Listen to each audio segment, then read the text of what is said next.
lupa subscribe, like, and comment agar channel ini bisa berkembang lebih maju. Itu apa sih? Nampak sesosok bayangan dari balik rerumputan dan ilalang. Bayangan yang di punuknya seperti benjolan besar. Siluet bayangan itu persis seperti makhluk bongkok namun berpunuk batu, seperti mitologi Nordik dinamakan troll.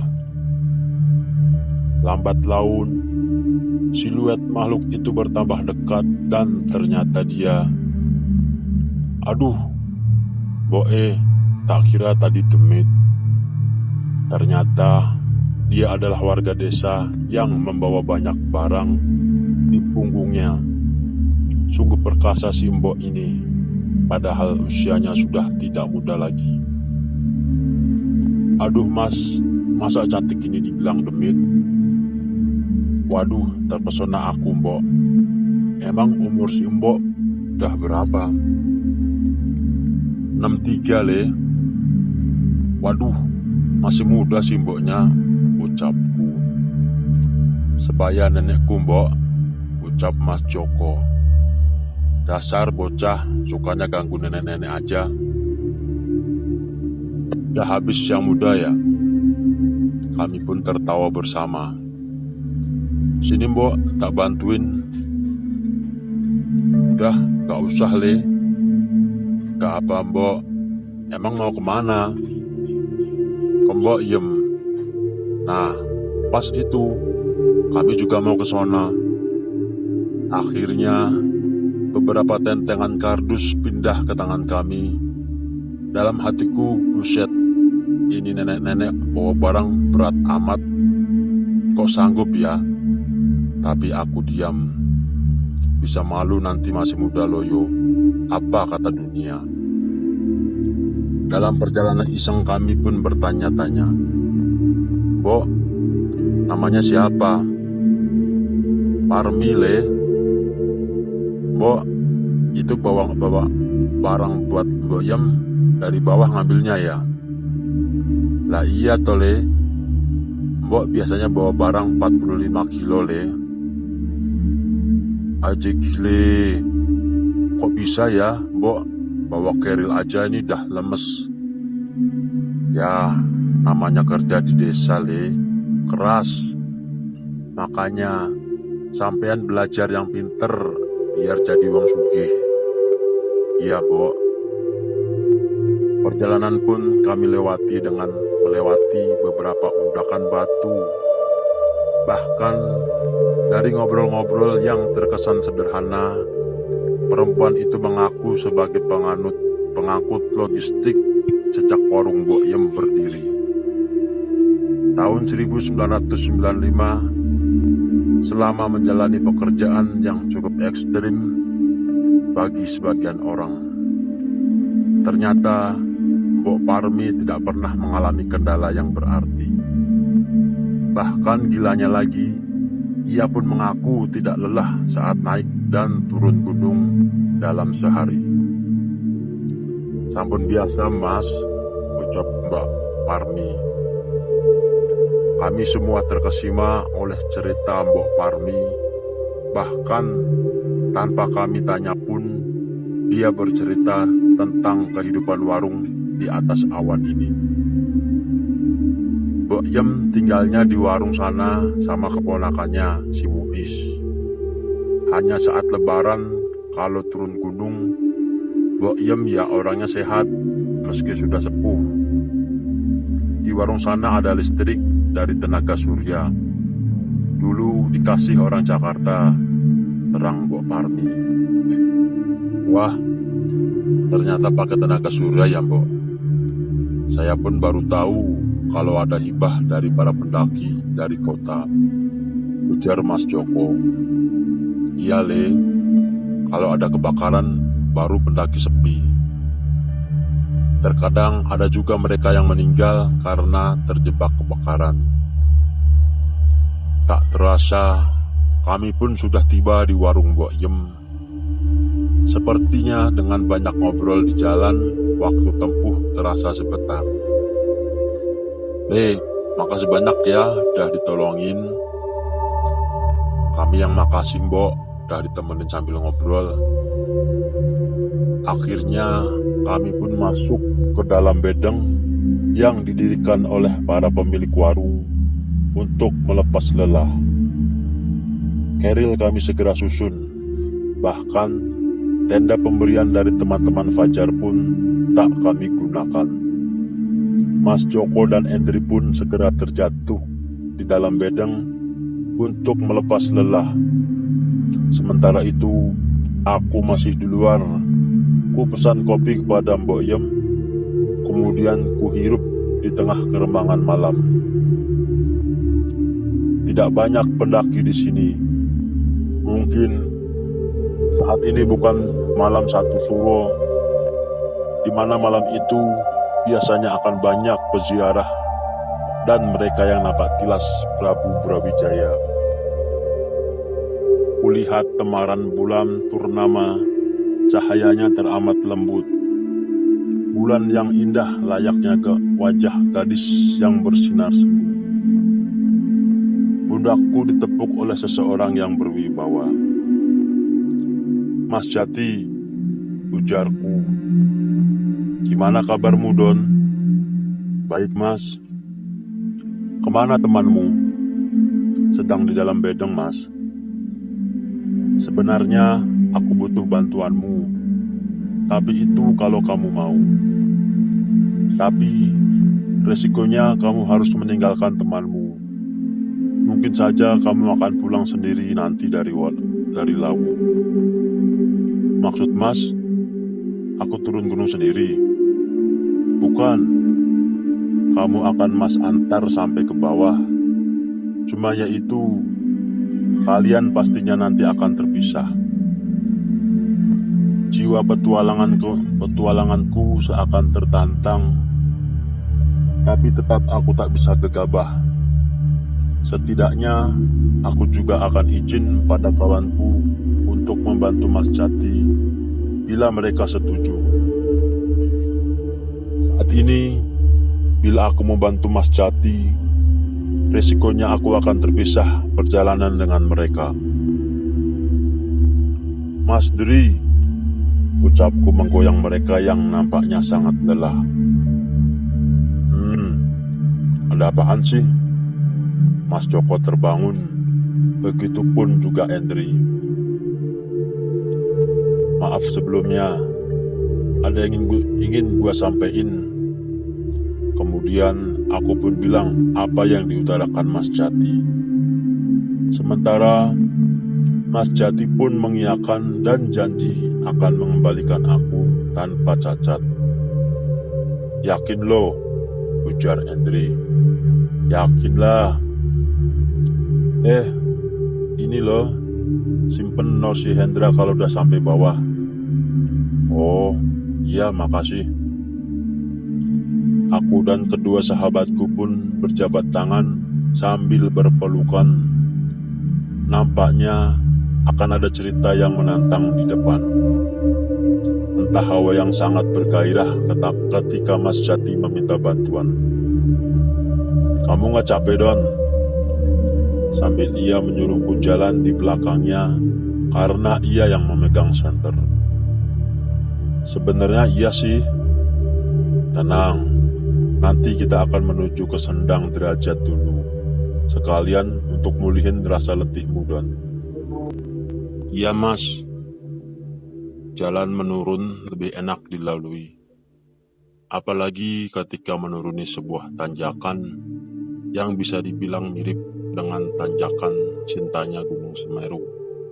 Kerlap-kelip bintang di langit dan cahaya purnama nampak menerangi kami.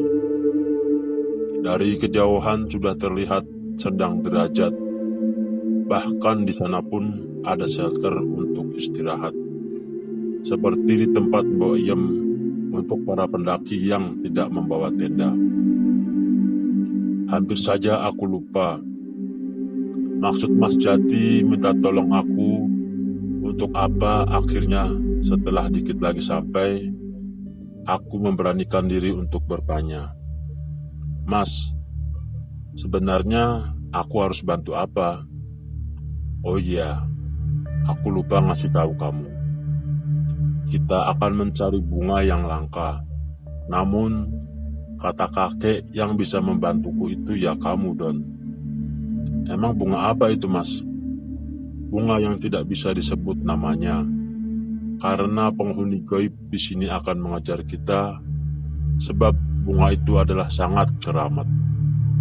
"Waduh, tapi aku bisa menuliskannya untukmu." Diambilkannya HP dari balik jaket, lalu diketikkan sebuah nama. Puspa Karsa. "Apa itu, Mas? Mulutku dibekap Mas Jati. "Jangan kau sebutkan namanya." Maaf Mas." Akhirnya, tibalah kami di Sendang Derajat. Namun hari itu tak banyak aktivitas pendaki. Hanya kami. Kemudian Mas Jati masuk ke dalam sendang dan mengangkat beberapa ember air. Ia pun memasukkan bunga 7 rupa dan aku harus mandi dengan air itu. Air di sendang saat itu sangat melimpah. Sambil menimba air ke ember, Mas Jati menceritakan kita harus melakukan ritual mandi suci. Di tempat itu pula konon sebagai tempat ritual raja. Mas Jati mengatakan bila orang yang datang ke Gunung Lawu lalu mendapati air Sendang Derajat dalam keadaan penuh atau melimpah, maka rezekinya pun untuk setahun ke depan akan melimpah. Dan bila orang yang ke Gunung Lawu mendapati air Sendang sedang kering atau asat, maka rezekinya itu untuk setahun ke depan akan kering dan asat pula. Sangat menarik karena saat ini air itu sedang banyak. Di hawa yang dingin ini harus mandi malam-malam lagi. Edan ini sih. Akhirnya Mas Jati pergi ke suatu tempat bersamaku seperti bilik. Di situ kami hanya memakai kain jarik. Mas Jati lebih dulu mandi, kemudian berikutnya adalah aku. Kemudian aku disuruh duduk seperti sedang meditasi, lalu aku diguyur air dari sendang dengan taburan bunga 7 rupa. Mas Jati pun komat pamit sambil membasuh diriku. Namun herannya, sama sekali tidak dingin. Tak lama, bau kembang 7 rupa itu sangat menyengat, harum, namun terkesan lebih mistis. Lalu ada suara, "War, war." Suara itu mengejutkanku, tapi tidak dengan Mas Jati. Dia tetap merapal mantra hingga semua air yang ada di ember pun habis. Pusatkan pikiranmu ke arah kepala. Aku diam sambil menuruti nasihatnya. Namun semacam ada energi yang bolak-balik mengalir di area punggung hingga kepala. Hangat dan rasanya agak gimana gitu. Tak bisa dijelaskan dengan kata-kata. Anehnya, badanku menjadi ringan, bahkan wangi kembang tersebut seakan melekat pada tubuhku. "Sudah selesai, Mas." "Sudah, lepas pakai pakaianmu kembali." "Mas, tadi itu suara apa?" "Penunggu Lawu. Kita sudah diterima di sini untuk menjalankan ritual." Aku sebenarnya kurang mengerti siapa penunggunya, bentuknya bagaimana, apa mirip dengan demit yang di sinetron. Entahlah, yang jelas semakin lama rasanya tubuhku sangat-sangat ringan. Aku pun tak mengerti kenapa. Bagaimana rasanya? Enteng kan?" "Iya, Mas." Setelah aku berpakaian, sama sekali di sendang itu terasa sunyi. sebuah keanehan karena menurutku Lawu selalu saja ada yang mendaki. Kamu bingung kak? Merasa sepi? Tanya Mas Jati. Iya mas, sebenarnya sendang ini ramai sebentar diberikan daun kelor di kedua mataku. Lihatlah. Wah, keadaan sendang saat ini ramai dengan banyak pendaki. Bahkan ada peziarah juga yang sedang mandi di dalam bilik seperti kami tadi. Mungkin bila aku tidak merasakan mandi di sendang tersebut, pastinya akan mengejutkan kenapa orang-orang itu mandi dengan mengguyurkan air dingin sendang itu ke tubuh mereka. Karena bila kita belum merasakannya atau hanya melihatnya saja, akan heran. Sebab Gunung Lawu adalah salah satu gunung paling dingin yang pernah ada. Bahkan bisa dibilang Lawu lebih dingin daripada Semeru. Gunung tertinggi di Jawa. Mereka ini mandi malam hari di lembah gunung terdingin di ketinggian 3000 mdpl. Dan ini benar-benar luar biasa. Ritual yang mungkin banyak orang tak percaya, tapi ternyata memang ada. Mas, ini kok rame? Aku dibuat bingung dengan yang terjadi. Ini dunia nyata. Lalu yang tadi, kita tadi berada di dunia yang berbeda.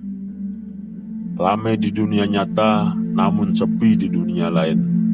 Itu adalah bagian dari sebuah kehidupan masing-masing makhluk yang ada di alam semesta. Bagaimana? Mau kembali ke dunia yang tadi? Biarkan dulu aku seperti ini, Mas. Rasanya seru melihat banyak orang di sekitar sini. Baiklah kalau begitu.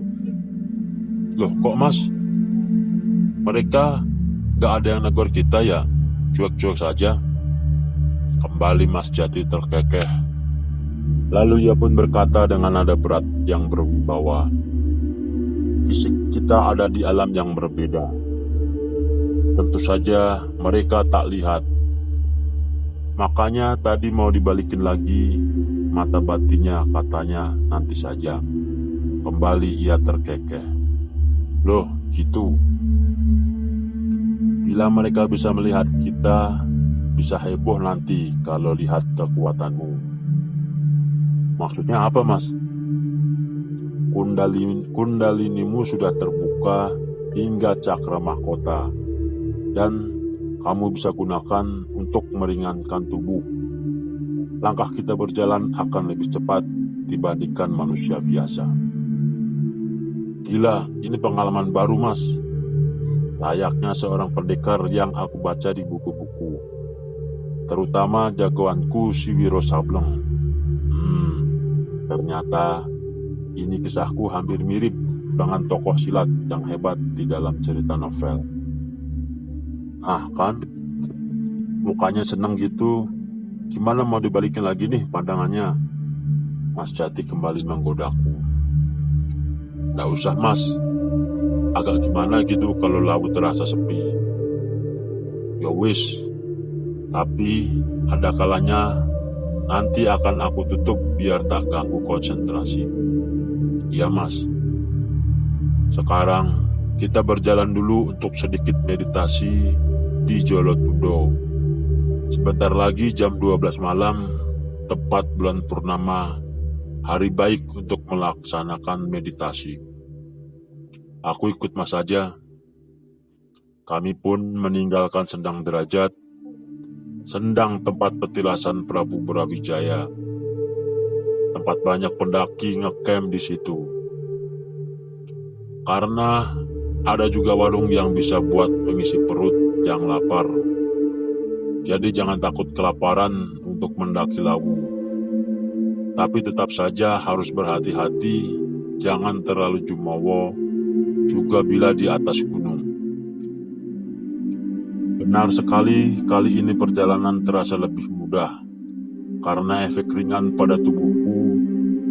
Padahal jalan menurun agak tajam, tapi tubuhku seperti melayang sangat ringan. Di sela-sela perjalanan, selain aku melihat beberapa pendaki yang lewat, aku melihat penduduk desa yang tak biasa. Wajahnya manusia, tapi terkadang ada yang berbulu, ada juga yang berekor, bahkan ada yang cantik sekali seperti seorang putri. Semuanya beraneka ragam. Yang jelas, aku tahu mereka bukanlah manusia di dunia nyata. Hingga akhirnya sampai juga di pos 5. Di sini banyak warung dan tempat luas juga untuk ngecamp. Tak jauh dari pos 5 adalah tempat yang dimaksud, yaitu Jolotundo. Kita sudah sampai, Don. Ini sumur itu. Ya, pemberian nama Jolotundo sendiri konon diambil dari kosakata bahasa Jawa yang berarti sumur yang luas atau besar. Kulihat sebuah sumur, namun bentuknya seperti gua kecil. Bahkan gua ini gelap dan sangat curam, turun ke bawah kurang lebih sedalam 5 meter lebih, dan berbentuk seperti obat nyamuk atau spiral. Untuk turun ke dalam sumur harus menggunakan tali dan lampu senter karena keadaan yang gelap. Di dalam sumur terdapat pintu gua dengan garis tengah 90 cm. Bentuknya sih hanya kecil saja, namun ternyata bisa masuk ratusan orang ke dalamnya. Bagaimana kamu siap untuk masuk dan melakukan tapa berata? Bagaimana caranya kita masuk? Apa harus pakai tali? Tanyaku. Mas Jati tersenyum. Kamu ini ada-ada saja. Percuma kamu sudah dibangkitkan cakramu. Langsung loncat saja. Oh gitu. Mas Jati pun turun lebih dulu ke bawah. Ayo Don, loncat. Aku ragu, namun kuberanikan diriku untuk loncat. Akhirnya, walau kuda-kudaku sedikit oleng, aku pun berhasil menyusulnya kemudian. Taruh saja perlengkapan campingmu di sana. Aku melihat di sebuah dinding ada sebuah ceruk dari batu gunung. Aku pun meletakkan perlengkapan mendakiku di sana. Ini, ganti pakaianmu dengan baju ini. Lalu kamu ikut aku. Sebuah baju dengan ciri khas Jawa. Aku kurang paham namanya. Kalau ndak salah, pakaian untuk berperang gitu. Entahlah. Pakaian perang ala Jawa ini terdiri atas celana yang berkancing. Panjangnya dari pinggang hingga mata kaki. Selain celana panjang, umumnya celana untuk berperang yang disebut katok juga dilengkapi dengan celana pendek. Hanya saja, celana pendek tersebut diletakkan di luar celana panjang. Jadi kira-kira seperti pakaian Superman dengan celana dalam diletakkan di luar celana panjangnya. Celana-celana tersebut umumnya terbuat dari bahan kain yang halus. Selain itu, pakaian perang Jawa juga dilengkapi dengan amben, yaitu semacam sabuk yang dililitkan mengelilingi tubuh sebanyak 7-8 kali. Amben ini berfungsi untuk melindungi bagian tubuh dari pinggang hingga dada dan punggung. Jadi, fungsinya mirip seperti baju zirah. Umumnya, amben juga terbuat dari kain yang bagus. Pakaian perang ala Jawa juga dilengkapi dengan rompi ketat tanpa kancing yang disebut sangsang. Di atas sangsang terdapat rompi dengan kancing yang dimulai dari leher sampai perut. Rompi semacam ini sering juga disebut kutang berkancing. Di atas semua jenis baju itu dikenakan baju lengan panjang yang disebut sikepan. Baju lengan panjang ini jika dilihat model atau potongannya agak mirip dengan jaket panjang. Baju ini menutupi seluruh tubuh bagian atas. Umumnya pakaian perang juga dilengkapi dengan tutup kepala. Kadang penutup kepala ini rangkap. Penutup kepala pertama umumnya berupa kain yang diikat dan disimpulkan. Kemudian penutup kepala paling luar umumnya berupa tutup kepala semacam topi atau kuluk. Pakaian perang ala Jawa ini masih bisa dilihat di Kesultanan Yogyakarta. Apa benar ini pakaian perang khas Jawa, Mas? Ya, tepat sekali. Setelah aku kenakan semuanya, tentu saja dibantu oleh Mas Jati. Waduh, kok aku jadi lucu gini ya? Macam ingin ke pementasan ketoprak. Tapi masih ada kain yang tersisa. Mas, ini untuk apa? Itu adalah angger, dililitkan di pinggang. Gunanya untuk senjata seperti pedang, umumnya ditaruh di pinggang bagian kiri. Kemudian 3 bilah keris diletakkan di kanan kiri pinggang dan 1 bilah lagi diletakkan di belakang. Keris yang dikenakan ini umumnya terdiri atas 1 keris pribadi, 1 keris warisan leluhur, dan 1 keris yang diberikan oleh ayah mertuanya ketika orang tersebut menikah. Keris dari mertua ini umumnya diletakkan di pinggang bagian kiri. Namun untuk saat ini, angger tidak usah kau gunakan, Don. Disimpan saja. Ini masukkan dalam tas. Tas tersebut hanya terdiri dari kain berwarna hitam. Talinya menjuntai panjang hingga ke pinggang. Mas, bukankah kita ingin meditasi? Kenapa berpakaian macam prajurit seperti ini? Bukannya pakaian prajurit Majapahit tak seperti ini.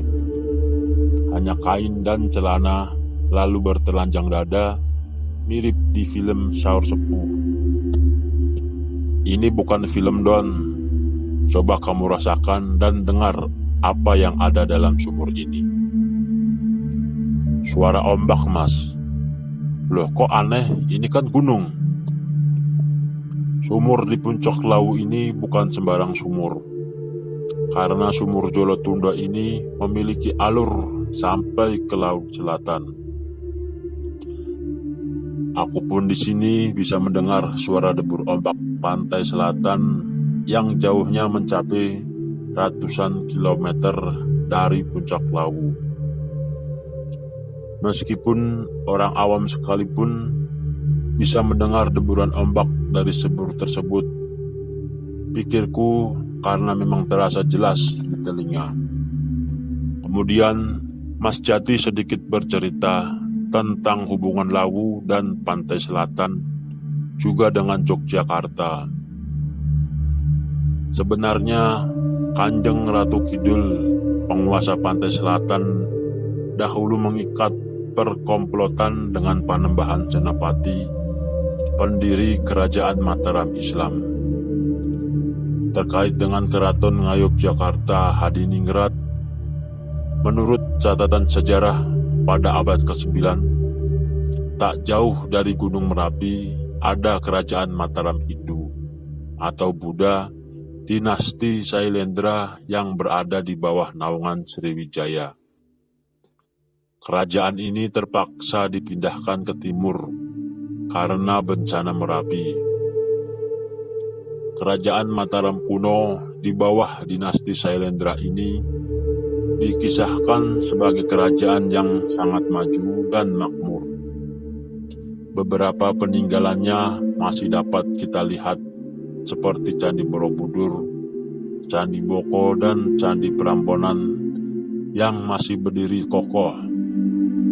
Selama berabad-abad, seperti halnya Candi Borobudur, tertutup oleh material vulkanik akibat letusan Gunung Merapi. Selain itu, bangunan juga tertutup berbagai pepohonan dan semak belukar dan terlupakan setelah masuknya Islam sekitar abad ke-15. Antara sejarah dan mitologi yang didasari cerita turun-temurun bisa saja selaras. Bencana Merapi seperti yang terjadi baru-baru ini pernah terjadi hingga menewaskan juru kunci Merapi, Mbah Marijan. Hal tersebut pernah terjadi juga di abad pertengahan yang menyebabkan pindahnya pusat kekuasaan Mataram kuno ke wilayah Jawa Timur sekarang. Namun, letusan tersebut meninggalkan mitos yang dipercaya oleh masyarakat bahwa Gunung Merapi adalah sebagai rumah para dewa. Itulah sebabnya Merapi dianggap keramat oleh rakyat yang tinggal di sekelilingnya. Acap kali ia marah jika tak terlalu berang. Ia hanya mengirim modus gembel atau awan panas ke daerah di Ngayogyakarta. Tapi ia benar-benar muka.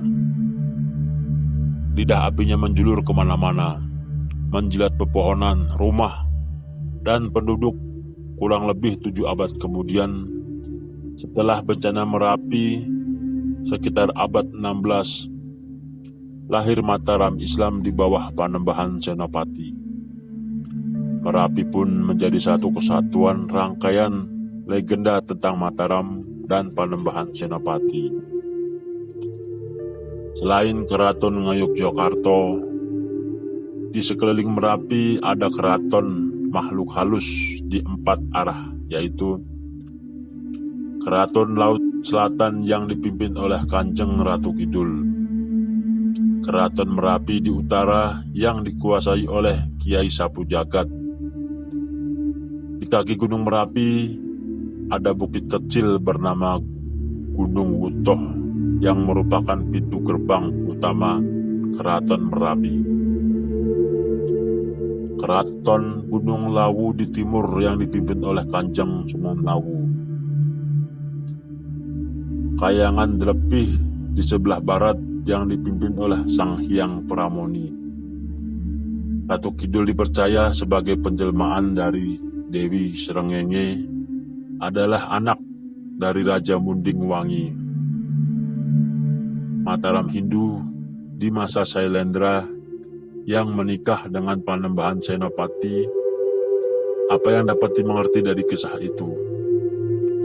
Ratu Kidul adalah lambang Mataram Hindu, dan Laut Selatan adalah benteng yang sulit ditembus. Legenda perkompoian antara Panembahan Senopati dan Ratu Kidul bermakna bahwa Panembahan Senopati adalah pewaris dan penerus Mataram Hindu. Gunung Lawu di Karangpandan adalah tempat bertapa Panembahan Senopati, pendiri Mataram. Gunung ini konon dihuni oleh Sunan Lawu, jelmaan Raja Majapahit, Prabu Brawijaya V. Pada tahun 1478, Majapahit diserang oleh Girindrawardhana dari Kaling. Karena tentara Majapahit tidak mampu menahan serangan Girindrawardhana, Prabu Brawijaya V melarikan diri ke Gunung Lawu. Kemudian ia hidup sebagai pertapa di puncak Gunung Lawu dan terkenal dengan Sunan Lawu atau Raden Angkawijaya. Setelah Sunan Lawu meninggal, rohnya menjadi penguasa kerajaan halus di Gunung Lawu. Makna dari legenda ini, Sunan Lawu adalah lambang Majapahit. Ketika Panembahan Senopati bertapa di sana, maka ia menganggap dirinya sebagai penerima mahkota Majapahit. Berarti Mataram adalah penerus Majapahit, kerajaan perkasa di Nusantara yang disegani oleh India, Cina, Camka, dan kerajaan-kerajaan lain di seluruh jagat. Cita-cita Panembahan Senopati adalah menyatukan seluruh Nusantara hingga sebesar Majapahit dan Sriwijaya. Dan sekarang mereka telah berhasil menyatukan itu semua dengan nama Indonesia. Penjelasan Mas Jati membuatku terpana. Ternyata banyak hal baru yang kita tidak ketahui di alam ini, dan misteri alam ini sangatlah terasa kecil untuk dicari. Banyak hal yang di luar nalar, dan tentu saja akal dan logika dikalahkan dengan hal-hal berbau ritual. Aku hanya diam dan tidak berkata apapun, sambil memperbaiki pakaian yang agak kedodoran. Setelah berpakaian, kami pun sudah siap. Begitu juga dengan Mas Jati, ia pun menepuk pundakku. "Kamu sudah siap?" "Sudah, Mas." Mas Jati kembali merapal mantra yang bagiku sangat asing. Lalu tiba-tiba dinding gua bergetar seperti ada celah kecil, pas satu badan saja bisa masuk. "Ayo ikuti aku." Mas Jati masuk ke celah-celah tersebut. Kemudian aku pun mengikutinya. Celah ini tidak besar, namun tidak pula kecil, pas di badanku. Suasana pun sangat gelap, hanya lampu senter Mas Jati yang berpendar. Tak lama, di ujung dari celah ini ada sebuah cahaya. Bahkan debur ombak semakin jelas terdengar. Jujur hatiku semakin ciut, tapi semua sudah terlanjur aku kuatkan tekadku untuk terus membantu Mas Jati dalam memburu Puspakarsa. Lambat laun celah ini pun sudah berada di ujung dalam perjalanan. Aneh, perjalanan yang kita lakukan adalah malam bulan purnama. Sedangkan di seberang celah itu menandakan hari sudah pagi dengan adanya sinar matahari yang menembus sisi-sisi celah yang kulalui ini. Akhirnya tiba juga kami di ujung celah. Hamparan pasir putih yang indah menyapa kami dengan burung-burung camar menari menyambut kami. Sebelum aku sempat menyentuh pasir putih khas pantai selatan, ada suara, "Kalian siapa?" Saksikan episode selanjutnya. Jangan lupa subscribe, like, and comment.